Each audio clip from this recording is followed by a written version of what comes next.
Bom, gente, então hoje eu estou conversando novamente, né, com o Hudson e com a Tailine sobre doutorado no Canadá. A gente já fez uma live, mas por problemas técnicos essa live não ficou salva.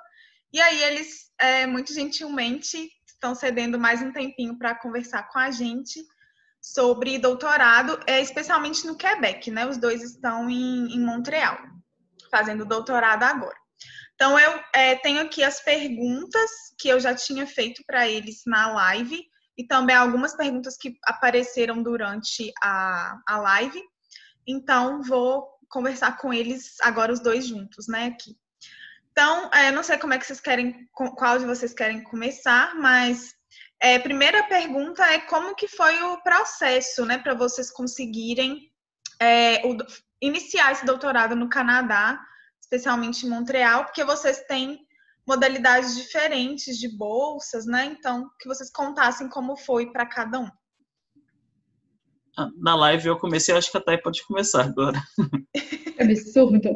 Então, a minha bolsa, ela é da CAPES, e o processo da CAPES ele é bem atrelado ao processo de aplicação da universidade. Então, como o Igor tinha explicado na live dele, você precisa aplicar para a universidade, mandar os documentos, que são seu histórico escolar, exame de proficiência em inglês, e também você tem que ter tido contato com o orientador na modalidade da CAPES, né? O Hudson pode explicar melhor como que acontece se você já não tiver um orientador antes. Então, com a CAPES, você aplica para a universidade ao mesmo tempo que você aplica para a bolsa da CAPES. Então, você manda praticamente os mesmos documentos, né? Que são cartas de referência, exame de proficiência, e você tem que mandar um projeto. Então, esse projeto normalmente é em português.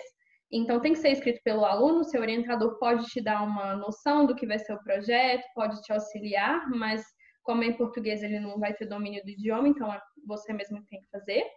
Então, o que eu fiz foi procurar por orientadores aqui na província, que era para onde eu queria ir, que estivessem trabalhando com coisas parecidas com o que eu queria trabalhar.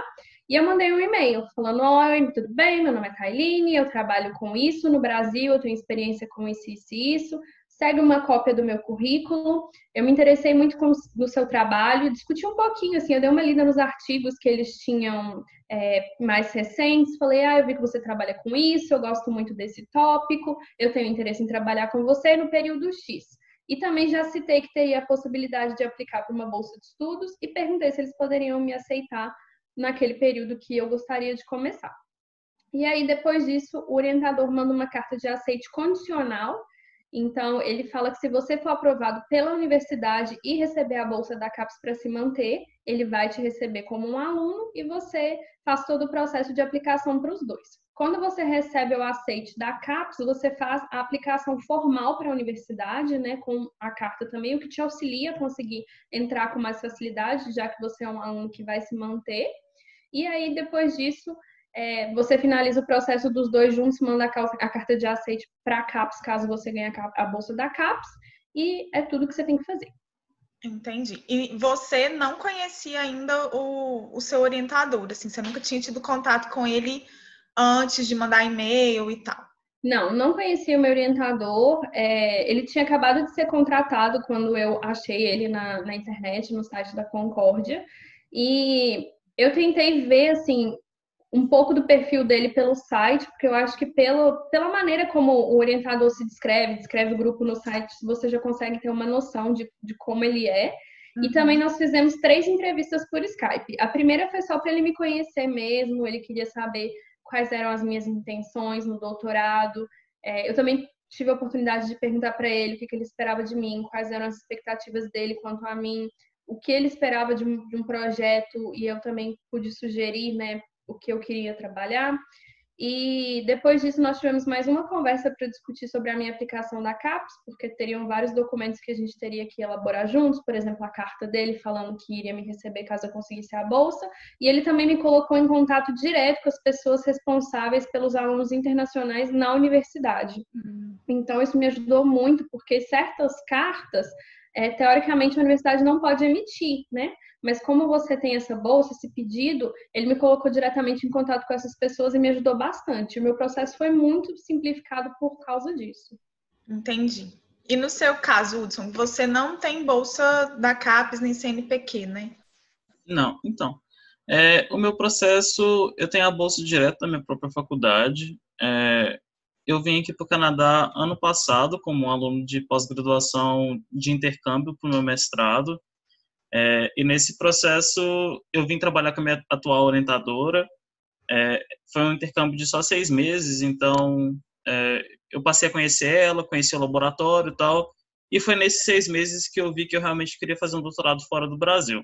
Uhum. Aí, a partir disso, a minha pesquisa deu muito certo com ela nesses 6 meses, só que a bolsa não é garantida, independente de você conhecendo o orientador, não conhecendo. Na verdade, a faculdade te garante uma quantia inicial. Lá na Concórdia, por exemplo, eles te pagam para você ser pesquisador, que no caso são $10.000 por ano, e você ganha mais $7.500 para ser teaching assistant. Uhum.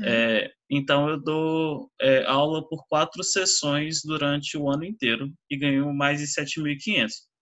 Só que aqui no Canadá, a gente tem o sistema de tuitions, né, na faculdade, a mensalidade, entre aspas, do seu curso de graduação, de mestrado, doutorado.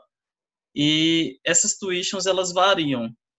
Elas têm um valor inicial, que é para os alunos provinciais, o pessoal daqui do Quebec. Tem o segundo valor, que é um valor bem próximo, que é para o pessoal canadense. E tem o terceiro valor, que é um valor muito superior a esses dois, que são para os alunos internacionais. Então, para o nosso caso de aluno internacional, a Concórdia cobra por entre 19.000 a 22.000 por ano. Tá. Então, se eu ganhando apenas 17.500, eu não ia conseguir nem pagar todas as tuitions, quem dirá me sustentar aqui durante um ano inteiro. Então, mesmo conhecendo a minha orientadora, sabendo que ela faria o máximo possível por mim, eu não tinha garantia nenhuma que a Concórdia me daria mais bolsas para conseguir me sustentar aqui e pagar tudo que o doutorado pede, né? Então, nesse processo de aplicação, eu olhei várias faculdades, outras faculdades que têm até programas melhores que a Concórdia, digamos assim, principalmente a faculdade de Ontário, porque lá em Ontário é bem comum que aluno internacional pague como aluno da província. Então, eu cheguei a aplicar para algumas faculdades de Ontário e foquei aqui no Quebec para McGill e para Concórdia. Acabou que tudo deu certo, a Concórdia me deu mais 2 bolsas adicionais. Então, atualmente eu pago como um aluno quebecois, de 19.000 por ano, atualmente eu pago em torno de 7. E a Concórdia também me ofereceu uma fellowship, que é um valor de 56.000 pelo doutorado inteiro. Então, eu estou ganhando os meus 17.500, mais essa fellowship da Concórdia, e minhas tuitions são diminuídas. Então, o que eu indico para quem quer fazer um doutorado fora é isso. Dar uma olhada no programa de cada faculdade, sabe? E realmente tentar várias, porque a bolsa não é garantida mesmo. Mas a chance de você conseguir uma bolsa é muito alta. Mesmo se não for essa bolsa que eu consegui da fellowship de 56.000, é muito comum da Concórdia atualmente oferecer essa bolsa de aluno para aluno internacional, para você passar a pagar como aluno quebecois. E também, além dessas bolsas, eles dão também algumas bolsas de entrada. Se você não conseguiu a fellowship, é bem comum deles darem bolsas de entrada que variam entre 10 e 20 mil dólares, o que já ajuda durante a sua trajetória aqui no doutorado, né? Sim, com certeza. E no seu caso, Thay, como você recebe a bolsa da CAPES, como que é o pagamento da tuition? É a CAPES que paga diretamente? É a CAPES que paga. Então, quando a gente recebe a bolsa da CAPES, inicialmente eles te dão um valor que é o equivalente a uma bolsa para você se instalar e também como ajuda de custo para pagar o visto, comprar roupa de inverno, dependendo de para onde você for. E aí a CAPES te paga o valor mensal, né, que são pagos em trimestres. A cada 3 meses eu recebo o valor, que dá mais ou menos uns $1.900 por mês. Eles pagam o seguro-saúde, que também é um valor caro, assim. Aqui acho que a gente paga $1.100, Wilson. Acho que é por volta de 1.700, só que você só paga ela 2 vezes por ano. Você paga uma vez no fall e uma vez no winter. Tá. E é obrigatório pela... eu pago menos que universidade. isso, eu não sei se é algum tipo de acordo, mas a CAPES paga o meu seguro-saúde também, e eles também fazem o pagamento das tuitions diretamente para a universidade. Então, a cada termo, eu entro em contato com o departamento financeiro, gero um boleto e entro em contato com a CAPES pedindo para ele para pagar esse boleto. A CAPES não paga certas taxas específicas que algumas universidades têm, como, por exemplo, taxas de recreação, taxas de quando você é afiliado a algum tipo de grêmio. No meu caso, essas taxas são muito baixas, são mais ou menos uns $100 e poucos, então a CAPES paga isso também. Mas dependendo da universidade que você tiver, principalmente na Europa, em que essas taxas são bem mais caras, você tem que pagar por você mesmo. Entendi.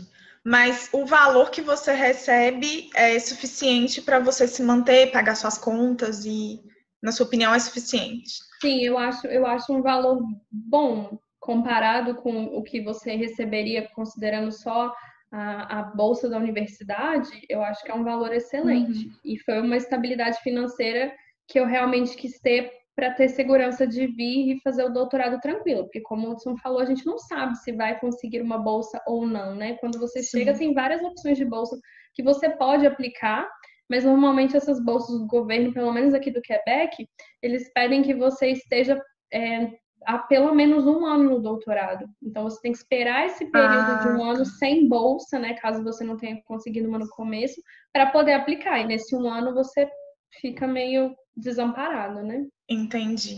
E no caso da sua bolsa da CAPES, ela é garantida por 4 anos? Como é que funciona? Ela é tecnicamente garantida, mas a cada ano você precisa renovar. Então, o processo de renovação ele acontece entre 9 e 12 meses de vigência de bolsa. E você precisa preencher um formulário de avaliação, e aí nesse formulário você avalia o seu próprio desempenho, avalia o seu orientador, conta um pouquinho como é a sua relação com seus colegas de laboratório, como que está aí na pesquisa. Junto com esse formulário, você precisa enviar um relatório também, com todas as suas atividades, caso você tenha publicado, mandar cópia dos artigos, patente, participação em congressos, tudo isso você tem que mandar para eles, indicar que você fez. E o seu orientador também precisa fazer uma avaliação. Então, essa avaliação também pergunta como foi o meu desempenho ao longo do ano, e de 0 a 10 eles perguntam em vários quesitos, como foi o meu desenvolvimento em relação à escrita, à pesquisa, à conversa mesmo. E aí eles dão um parecer, o orientador dá um parecer para a CAPES se eles devem renovar a sua bolsa ou não, e depois disso eles vão avaliar isso tudo e falar se renovaram a sua bolsa ou não. É bem raro eles não renovarem, mesmo se você tiver algum problema com a pesquisa, né, não estiver saindo do jeito que você esperou, não estiver dando os resultados que você queria, eles costumam ser bem, bem tranquilos com relação a isso, desde que você divulgue tudo direitinho para eles. Entendi. E, Hudson, você comentou que você teve uma experiência durante o seu mestrado, né, um intercâmbio. Conta pra gente um pouquinho do programa que você participou, como é que funciona. Certo. Esse programa ele chama ELAP, que é o Emerging Leaders in the Americas Program. E, inclusive, a Tailine que me ajudou muito nesse programa a entrar nele, porque ela já tinha participado durante a graduação dela. Esse é um programa que ele abrange graduação, mestrado e doutorado. Ele não abrange o pós-doutorado, infelizmente. Mas ele serve para você vir aqui para o Canadá, independente da província, e você escolhe se você quer fazer matéria na faculdade ou se você quer trabalhar como pesquisador. E ele cobre entre 4 e 6 meses, e eu sei que o valor para alunos de pós-graduação para os 6 meses são $9.600, que acaba sendo $1.600 por mês, que é o salário mínimo canadense, mais ou menos. Então, nesse período, você vai para o laboratório, trabalha normalmente como pesquisador, e você recebe essa bolsa em 2 parcelas, uma quando você chega e uma na metade do seu programa você recebe o resto.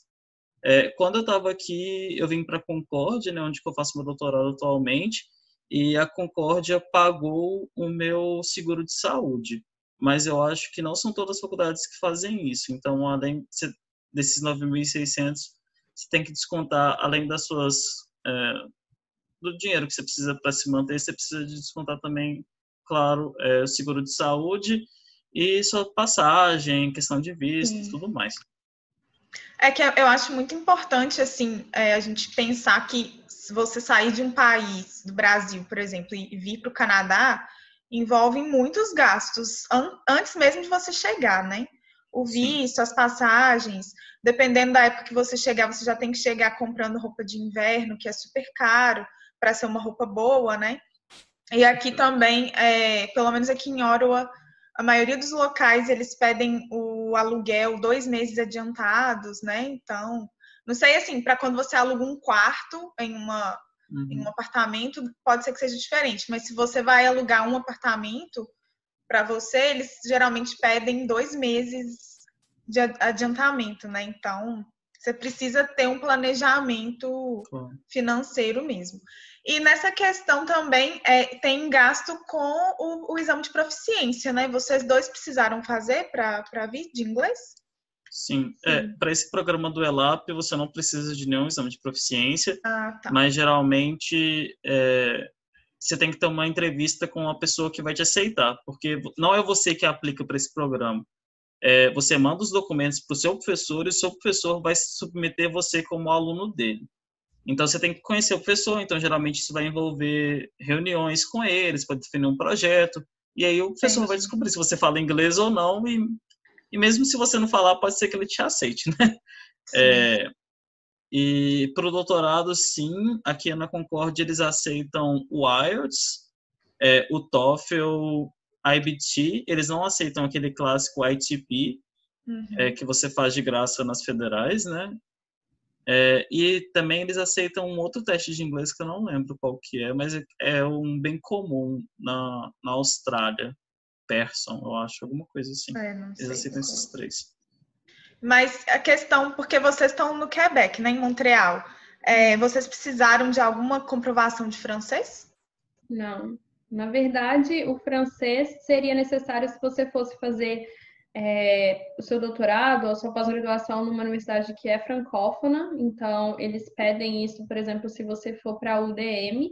Você também tem a opção de escolher fazer o seu doutorado em inglês, né? Nesse tipo de universidade também. Você pode escrever a sua tese, a sua dissertação em inglês, mas a maioria das aulas vai ser em francês. As experiências que eu tive quando eu estava numa universidade francófona, que foi para onde eu vim durante a minha graduação, a maioria dos seminários eram em francês. Então, se você não tiver domínio do idioma, talvez fique um pouco mais difícil, mas eles não pedem nenhuma comprovação nas universidades que são anglofônicas. Aqui tem a McGill e a Concórdia, você precisa apenas do exame de inglês. No meu caso, eu fiz o TOEFL, eu acho que o Hudson fez o IELTS, né? E você precisa de uma nota relativamente alta, né, nesses cursos, nesses testes.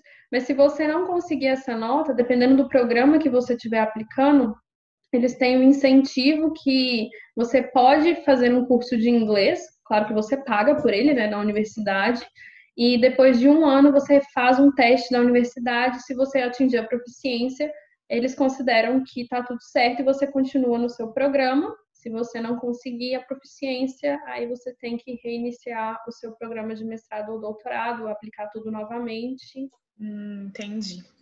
Tem uma coisa só que eu quero adicionar, que existem 2 faculdades aqui do Canadá que, além do exame de proficiência, eles pedem um outro exame que chama GRE. O GRE, ele é como se fosse um Enem global. Então, você vai fazer questões de conhecimento geral, e tem faculdade que vai pedir alguns conhecimentos específicos. No caso, se você está fazendo doutorado para Química, eles vão pedir uma prova específica de Química. Essas faculdades são a Faculdade de Toronto, que é a melhor teoricamente é a melhor faculdade aqui do Canadá, a maior pelo menos, e a McGill, eles dizem que é aceitável que você faça. Você pode submeter seu processo sem um GRE, eles falam que eles vão considerar seu processo, mas com experiência própria. Eu conversei muito com eles antes, eu falei que eu não ia ter tempo de fazer um GRE, eles falaram para mim aplicar da mesma forma, e eu fui recusado no programa porque eu não tinha a prova, e eles não me deram detalhes adicionais. Eles só falaram que meu currículo era muito bom, que minha carta estava ótima, só que o programa era muito disputado, então, como eu não tinha um GRE, que eles me cortaram. Então, é obrigatório para lá também, basicamente. Então, a McGill é aqui em Montreal e a Faculdade de Toronto em Toronto, claro. Então, Sim. você tem que ter isso em mente também. Sim. E, bom, para quem não sabe, Quebec é uma província um pouco diferente das outras, né? Além da língua, ter mais francês, né, que se fala, claro que se fala, em Montreal pelo menos se fala muito inglês, nas cidades menores eu acho que eles fazem questão, né, de manter o francês, e eles têm também algumas regras diferentes de imigração ou visto, etc. Tem algum documento diferente se você estiver indo para uma universidade no Quebec ou em outra província que você tem que providenciar antes de vir? Tem. Você tem que pedir uma coisa que eles chamam de certificado de aceitação do Quebec. E esse certificado, ele é obrigatório para se pedir um visto de estudos aqui no Quebec. Ele precisa ser pedido caso você fique aqui por mais de 6 meses. Então, se você for fazer, por exemplo, um curso de inglês, mas você não vai ficar aqui por mais de 6 meses, você não precisa pedir. Ele é um valor extra, além do valor que você precisa pagar para o visto, e você tem que mandar vários documentos também, comprovando que você foi aceito naquela universidade. Eu acho que você também tem que pedir, mandar a comprovação de que você tem como pagar pela sua universidade. Então, eu lembro que quando eu pedi, eu mandei os documentos da bolsa da CAPES, mandei a minha carta de aceite na universidade. E esse certificado ele pode atrasar um pouquinho o processo do visto, porque além do prazo do visto que você precisa esperar, você precisa ter esse certificado para aplicar. Então, tem que se programar para pedir o CAC com antecedência e ter o CAC em mãos quando você for pedir o seu visto.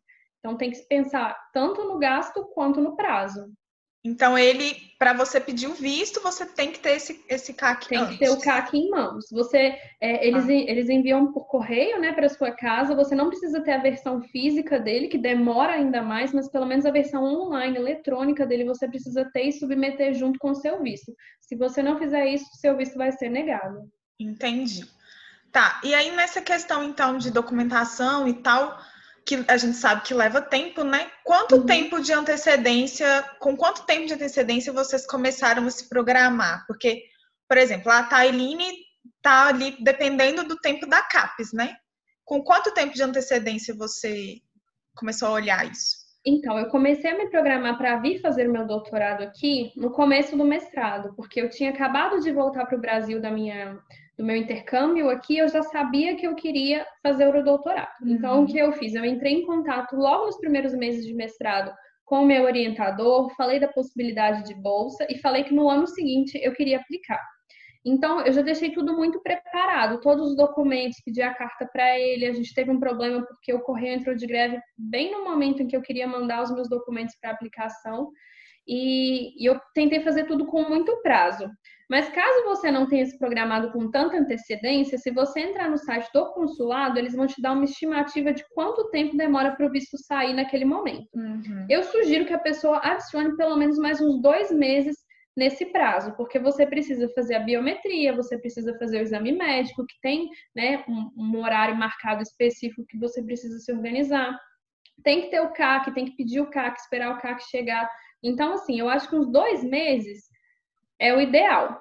Mas tem um problema também que você depende um pouco da aplicação da universidade. Então, por exemplo, a aplicação para a nossa universidade aqui, ela fecha em junho para os alunos que querem entrar no inverno. Mas o resultado demora um pouquinho a sair. Então, você precisa do resultado da aprovação da universidade em mãos para aplicar para o visto.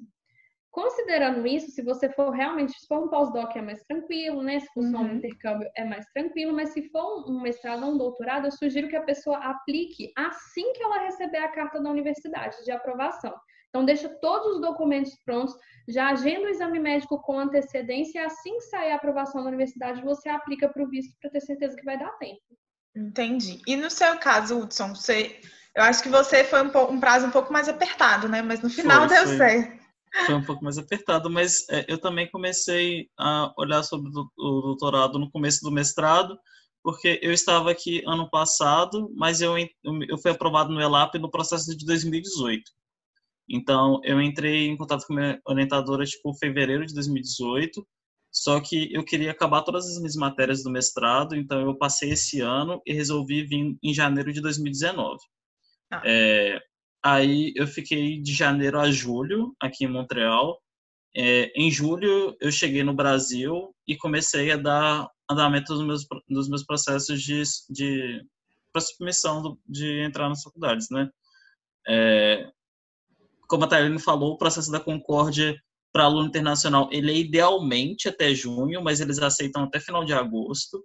Eu mandei o meu no final de julho e eu já tomei um pouco de escracho falando que não ia ter tempo. Não é ideal você fazer isso. Eu enviei todos os meus processos no final de julho, recebi os resultados até o final de agosto, começo de setembro, e quando eu escolhi vir para a Concórdia, já comecei a dar andamento em tudo. Aí foi o CAC, que demorou 2 meses, que foi a coisa que mais demorou de tudo. E eu sei que atualmente ele está até pior por causa da situação do coronavírus, então se você vai aplicar para um CAC, você tem que se programar muito melhor atualmente. E depois que ele chegou, que foi por volta de novembro, que só aí que eu consegui dar entrada no meu pedido de visto.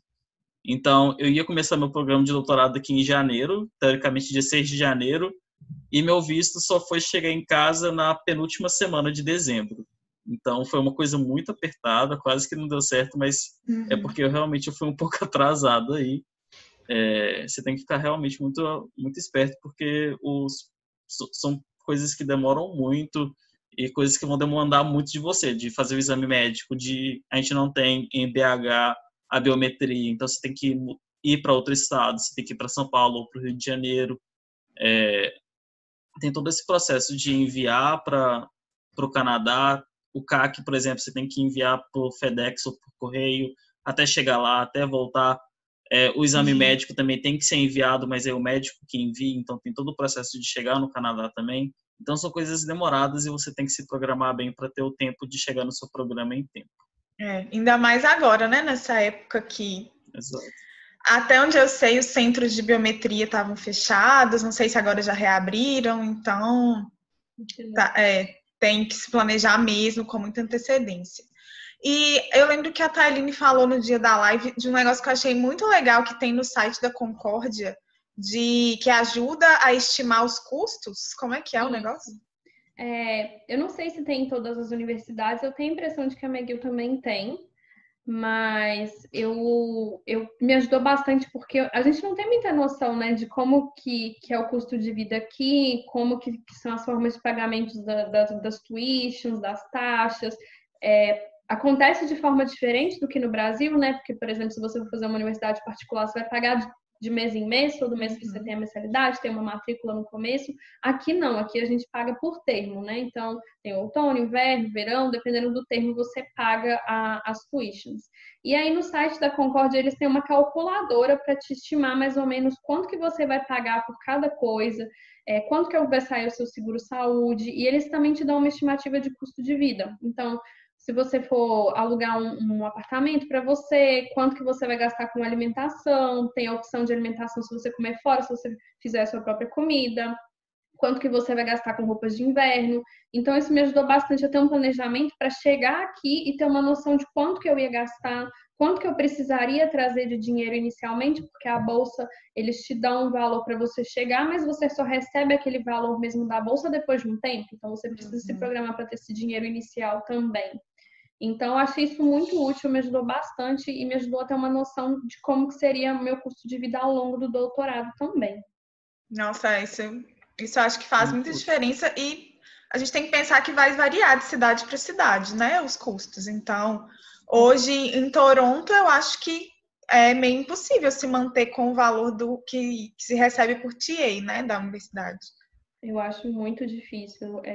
Você tem que também considerar isso. A CAPES, eles fazem uma avaliação do custo de vida da cidade que você está aplicando, e se for uma cidade com custo de vida mais alto, eles te dão um valor adicional, né? Que eles falam para balancear o custo de vida com o que você recebe. Então, no meu caso, eu recebo um adicional de localidade, que é mais ou menos uns $500. Se você for receber a bolsa da CAPES, normalmente é 1.400 e alguma coisa, e eu recebo mais esses $500 de adicional de localidade, porque eles consideram Montreal uma cidade com custo de vida alto. Então, também tem que pesar isso. Tudo bem você ir para uma universidade grande, numa cidade grande, mas talvez você não consiga se bancar lá. Isso é verdade. Queria, assim, uma opinião de vocês de uma pergunta que tinha chegado lá quando eu coloquei a caixinha do Instagram. Se vocês acham, assim, na opinião de vocês, que faz uma grande diferença a pessoa que, por exemplo, se formou na graduação e trabalhou um tempo fora na indústria, sei lá, e volta para fazer um mestrado, ou terminou o mestrado e faz um intervalo para aplicar para o doutorado. Se vocês acham que isso se isso vai ser uma desvantagem para essa pessoa, ou aqui no Canadá talvez não? Eu não acho que isso é uma desvantagem aqui no Canadá, porque principalmente entre os canadenses essa é uma prática muito comum, sabe? É muito difícil o pessoal daqui sair emendando igual a gente geralmente faz no Brasil, tipo graduação, mestrado, doutorado. Aquela, geralmente, eles saem da graduação, vão ver como é que está a indústria, se não gostar, vem fazer um mestrado. Aí o mestrado pode ser uma porta para melhorar o currículo, aí eles voltam para a indústria, e depois, se eles realmente virem que eles preferem academia, eles voltam para um doutorado. Então, eu não acho que isso é uma desvantagem para a pessoa, dela ter saído e estar querendo voltar agora, mas eu acho que a pessoa tem que ter os pré-requisitos que a faculdade vai pedir para você entrar no doutorado, que vai ser todos os programas de doutorado que eles pedem uma média geral consideravelmente alta da graduação e do mestrado. Geralmente para o mestrado é uma média acima de 8, para o doutorado, você precisa ter uma média no mestrado acima de 80, e você ter o exame de inglês, e você ter alguém que seja influente, de certo modo, para escrever uma carta de recomendação para você, que também é uma das coisas mais importantes para um processo de aplicação para o doutorado. Entendi. E às vezes, assim, a gente fica pensando no Brasil, né, que saiu do mestrado sem muito artigo. Isso não, eu acho que não faz tanta diferença aqui no Canadá, não, né? Assim, no mestrado aqui o pessoal não publica super muita coisa. Eu acho que depende um pouco de para onde você está aplicando. Por exemplo, se você for aplicar para uma universidade muito grande e todos os seus concorrentes tiverem artigo e você não, talvez isso pese. Mas se você estiver aplicando para uma universidade menor, em que as pessoas normalmente não têm artigo ou não têm muita experiência, porque aqui a gente não tem iniciação científica igual tem aí no Brasil. Então, raramente você vai achar um aluno de graduação aplicando para o mestrado com um artigo. Então, pode ser que, mesmo que você não tenha as notas necessárias, ou que o seu exame de inglês não seja tão bom, mas você tem um currículo muito forte com artigo, isso acaba compensando um pouquinho, então suas chances de entrar na universidade são maiores. Não é obrigatório, você não vai deixar de ser aceito por não ter artigo, mas com certeza faz uma diferença. E quanto à sua outra pergunta, normalmente na sua aplicação tem um lugar para você escrever. Se você teve alguma dificuldade, se teve algum problema, se você saiu da academia por algum motivo, você pode justificar. Então, por exemplo, aplicando para uma bolsa de estudos, todas as bolsas de estudos que eu vi até o momento aqui, você tem esse espaço para você escrever. Por exemplo, eu saí da academia porque eu quis ter uma experiência na indústria e foi muito construtivo para mim por causa disso, disso e disso. E eles vão considerar isso também. O meu orientador, por exemplo, ele fez mestrado e doutorado, saiu, ficou 10 anos na indústria farmacêutica e agora que ele voltou para a academia tem uns 3 anos. Então, eles consideram isso uma forma de experiência também, não é visto como uma coisa ruim. Mas você tem que saber como você conta a história também, né? Valorizar o que essa experiência fora da academia te trouxe de bom. Sim, com certeza. O meu orientador mesmo, ele trabalhou 35 anos na indústria e depois ele virou professor. É bem comum. Bom, eu queria saber de vocês dois, apesar de eu já saber as respostas, né? Como que é a relação de vocês com os respectivos orientadores? Se eles são canadenses, como é que é no grupo e tal? A minha orientadora ela é canadense, ela é de Ontário, de uma cidade bem pequena, se eu não me engano é London. E eu me dou muito bem com ela, minha orientadora é uma pessoa sensacional. E essa é uma coisa que eu acho um pré-requisito muito importante para você vir fazer um doutorado fora do seu país. Porque você vai estar deixando tudo, você vai estar saindo da sua zona de conforto total, você não vai estar com sua família, você vai estar chegar aqui sozinho. E ninguém merece, além de tudo, você ter um orientador que não te apoia, um orientador, sabe, abusivo. Então, eu acho que esse tem que ser o principal ponto. Não é só sair do seu país porque, vou fazer um doutorado fora. Você tem que conhecer a pessoa, confiar nela de certa forma. Eu tenho uma dica muito boa que é conversar com gente do seu laboratório, sabe? Do seu futuro laboratório. Procurar saber de outros alunos como é o seu professor. É óbvio que ninguém vai queimar a pessoa, mas com certeza, se o professor não for a melhor pessoa, eles vão dar um toque. Tipo, vão falar alguma coisa negativa sobre o professor que vai te fazer pensar um pouco e refletir se aquilo é o que você quer para sua vida, assim, sabe? Eu conheço gente que já conversou com outras pessoas de laboratório aqui do Canadá para conversar sobre o professor e tal, e aqui eles são muito profissionais, eles falam a verdade mesmo, eles pedem sigilo, claro, mas eles falam a verdade e tentam te ajudar, assim, no mais.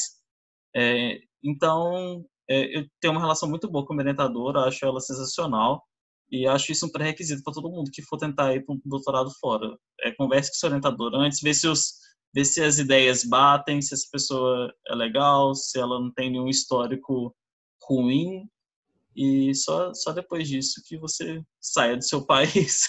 Com certeza. E você, Thay?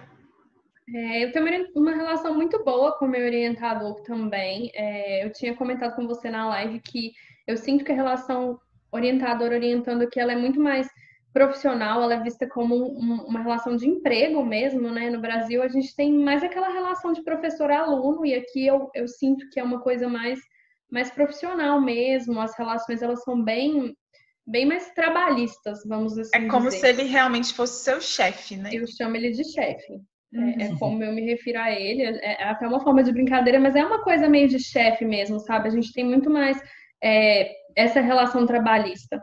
E a minha opinião é que você precisa estar com as suas expectativas alinhadas, sempre. Além de gostar do orientador, você tem que gostar do estilo de trabalho dele e tem que ser uma coisa que bate com o seu estilo de trabalho, porque... Por exemplo, se o seu orientador ele espera que você trabalhe 12 horas por dia e você espera fazer um doutorado fora também para vivenciar a cultura daquele país, para viajar bastante, para passear bastante, você quer ir para todos os congressos e o seu orientador ele não concorda com isso, ele não acha que é uma coisa importante, vai ter um conflito. Você vai ficar frustrado, o seu orientador vai ficar frustrado e com certeza a experiência não vai ser tão boa. Então, nessa primeira conversa com o meu orientador, a gente já alinhou nossas expectativas.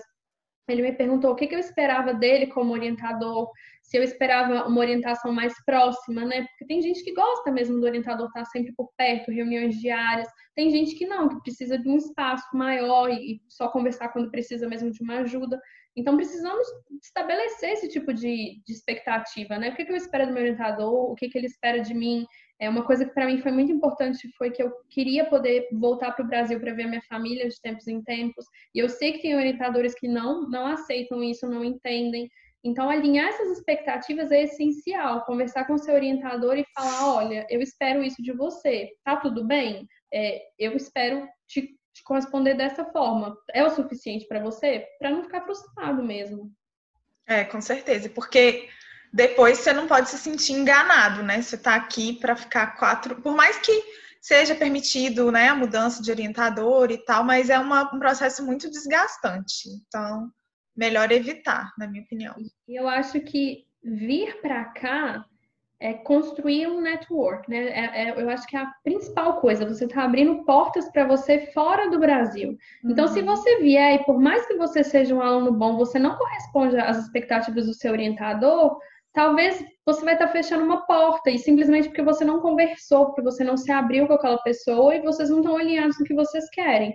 Então, acho que isso é muito importante, você saber o que você pode esperar daquela pessoa e aquela pessoa confiar em você, né? Você está saindo do seu país, da sua casa, indo para um lugar onde você não conhece ninguém para trabalhar com aquela pessoa. Então, você precisa confiar nela. Sim, com certeza. E eu queria, não sei se vocês têm mais alguma coisa a acrescentar, mas eu acho que eu já vou para a última pergunta, que é aquela clássica, né? Vocês, no fim das contas, vale a pena fazer um doutorado aqui, largar o conforto da família, de casa e desbravar e viver no frio? Tudo são experiências, né? Eu cheguei aqui no Canadá, eu nunca tinha visto neve na minha vida, foi uma coisa muito louca de chegar numa temperatura de menos 26 graus e você tem que ver se você se adapta bem a frio. Tem gente que não, tem gente que se sente mal, tem gente que fica depressivo. Mas para mim foi tudo ótimo. Eu gosto muito de estar aqui no Canadá, eu considero o lugar que eu estou aqui como um casa de verdade. E eu tenho vontade de continuar aqui depois de acabar meu doutorado. E eu acho tudo que eu tenho feito, eu acho minha pesquisa relevante, eu acho que a minha faculdade provém... Toda faculdade tem seus problemas, querendo ou não, mas a minha faculdade, ela me dá o suporte necessário, a minha orientadora me dá o suporte necessário, eu tenho uma relação boa, eu construí amigos aqui em Montreal, que isso também é uma coisa que faz muita diferença. Então, tudo isso agrega para o seu período de estar aqui, seja 4 anos, seja para o resto da sua vida, melhor. Então, até agora eu estou aqui faz pouco tempo, mas eu gosto muito de estar aqui em Montreal e espero continuar gostando enquanto eu estiver. E você, Thay? Eu acho que vale a pena, com certeza, é muito enriquecedor, e eu acho que vale a pena, principalmente no sentido de crescimento pessoal. Claro que se você fizer um doutorado numa universidade do Brasil, uma universidade boa, e você se esforçar, você vai ter muitos bons resultados, você vai sair muito capacitado, mas eu acho que a experiência de vida, o crescimento pessoal, as conexões que a gente faz aqui, né? A gente conhece muita gente, a gente entra em contato com pessoas de culturas diferentes todos os dias, a gente tem a oportunidade de ir a congressos, encontros, discussões com profissionais do mundo inteiro. Então, você acaba abrindo várias outras portas que, não estando aqui, são bem mais difíceis. É muito sofrido, a gente passa por dificuldades, principalmente no começo, né? Se estabelecer aqui é muito, muito difícil, é tudo muito sozinho, mas vale muito a pena. Eu acho que, no final, o crescimento profissional, ele compensa tudo isso, e o crescimento pessoal nem se fala. Gente, vocês têm mais algum comentário aí a fazer? Ou acho que eu perguntei tudo, né? Eu acho que sim. Falamos muito já. Então, eu queria agradecer mais uma vez vocês se disponibilizarem, né, a gravar de novo, porque teve gente, sim, me mandando carinho de choro quando eu falei no Instagram que eu não consegui salvar a live. Então, agora eu espero que dê tudo certo dessa vez. Então, muito, muito obrigada. E espero encontrar vocês pessoalmente em breve, né? Claro. Sim. Então tá certo.